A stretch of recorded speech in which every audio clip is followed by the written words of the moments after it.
Hello guys, তোমরা সবাই কেমন আছো? আশা করছি ভালো আছো। এটা আমার ফার্স্ট ব্লগ। কেমন লাগলো ব্লগটা দেখে জানিও। শ্রাবণ মাসে প্রথম সোমবার পড়ে গেছে, তাই আমিও চলে গেছি ভূতনাথে জল ঢালতে। সেই ভিডিওটাই তোমাদের সাথে শেয়ার করবো। আর সঙ্গে থাকো, দেখতে থাকো। প্লিজ যারা এখনও চ্যানেলটা সাবস্ক্রাইব করো, প্লিজ সাবস্ক্রাইব করে দাও। দেখো বন্ধুরা, আমরা রেডি হয়ে গেছি, এবার আমরা বেরোবো। গাইজ আমরা বেরিয়ে গেছি, আর আমাদের বাড়ি থেকে ভূতনাথ বেশিক্ষণ লাগে না, হার্ডলি 10 থেকে 15 মিনিট।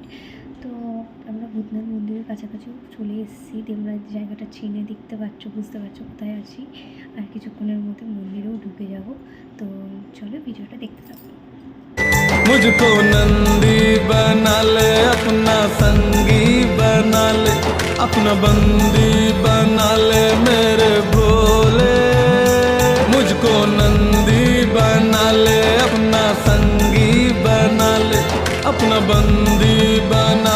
গাইজ প্রচুর প্রচুর প্রচুর ভিড় ছিল বলে আর ভিডিওটা কন্টিনিউ করিনি। তোমরা দেখো, আমরা খুব কাছাকাছি চলে এসেছি মন্দিরের। এত ভিড় যে তোমাদের কি বলবো বন্ধুরা। আর আমরা মন্দিরের খুব কাছাকাছি চলে এসেছি, আর দেখো প্রসাদও নিয়ে নিয়েছি। मुझको भस्म बना ले, अपने अंग से लगा ले, मन अघोरी बना। গাইজ ভিডিওটা কেমন লাগলো জানিও, যদি ভালো লাগে লাইক কমেন্ট শেয়ার করে দিও। টাটা, সবাই ভালো থেকো।